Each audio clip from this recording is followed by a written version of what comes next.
Hey everybody, Scott here for the Helix channel. It's Thursday, and today, rolling on, more tutorials. I got a request from Michael last week asking my take on fuzz and chorus. So today, a chorus video. Tomorrow, a fuzz video. And I'll also do a preset Friday tomorrow. But for today's preset, I'm going to show you how I use chorus and how I also use pitch shifting to augment chorus and sometimes completely supplant it. I've got a preset with 8 snapshots.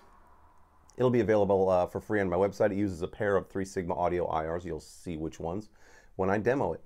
So,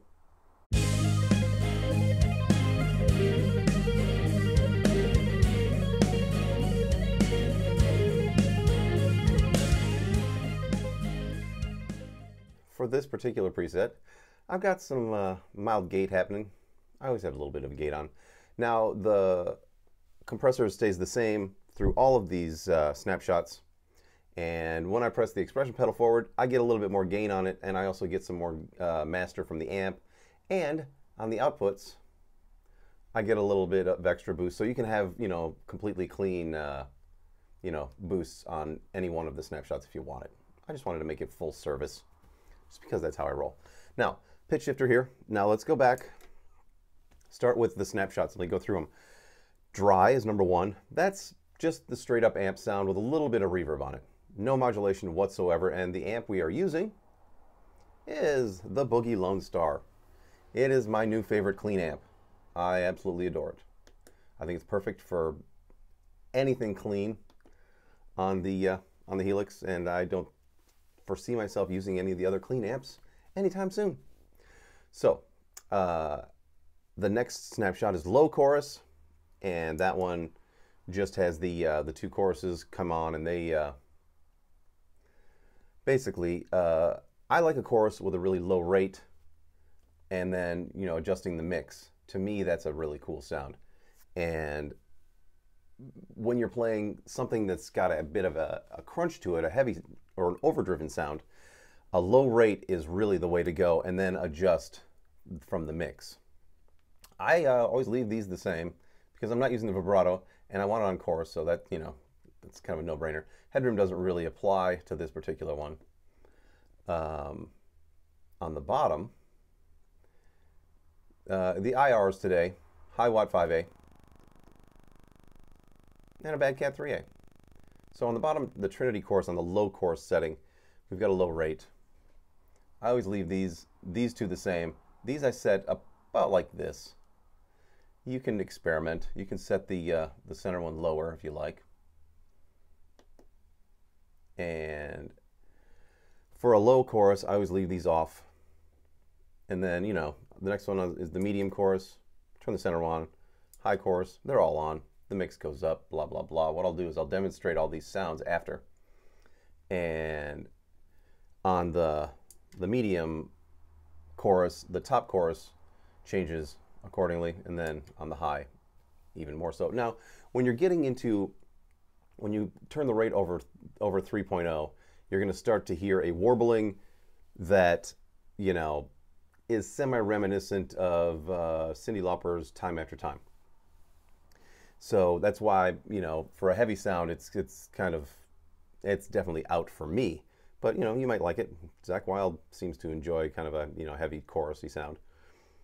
But to me, on a heavy sound, I go with probably 1.1 chorus rate, then adjust the mix from there.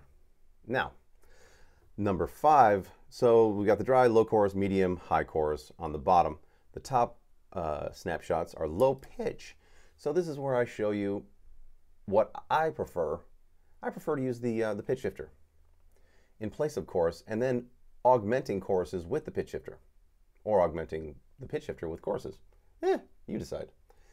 So I set it like so on a low pitch, and it's similar to the low chorus. It's got a little bit more action to it because of the amount of sense. And I prefer a -9 and +9. It's a very 80s trick that guitar players did.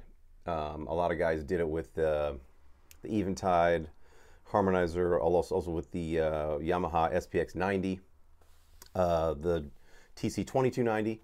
set the pitch shifter to -9 and +9. It's just you know, it's a studio standard, and I thoroughly enjoy it.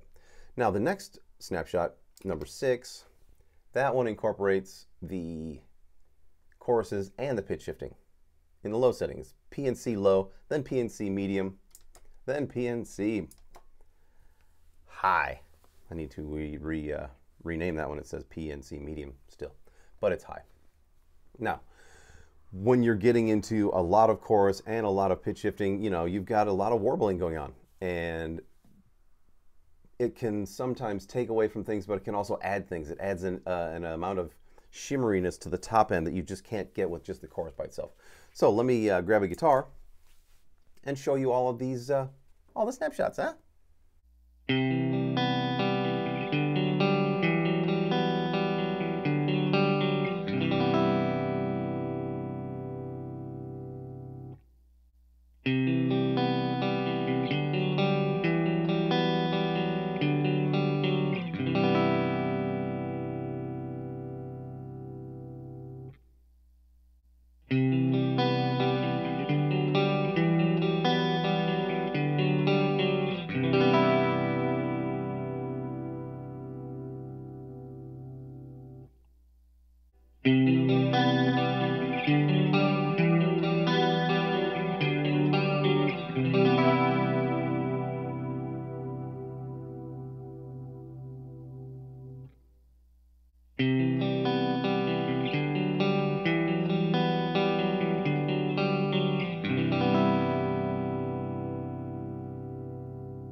There you go, everybody.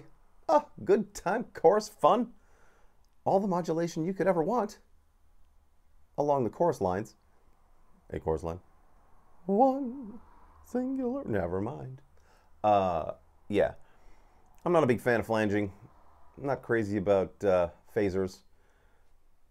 To me, pitch shifting and chorus are my favorite modulation. So this just makes sense. And combining the pitch with the chorus is, to me, the real way to go. But, you know, if you don't like it, that's cool. Do your thing, man. So, I'll see you tomorrow. And until then, rock on.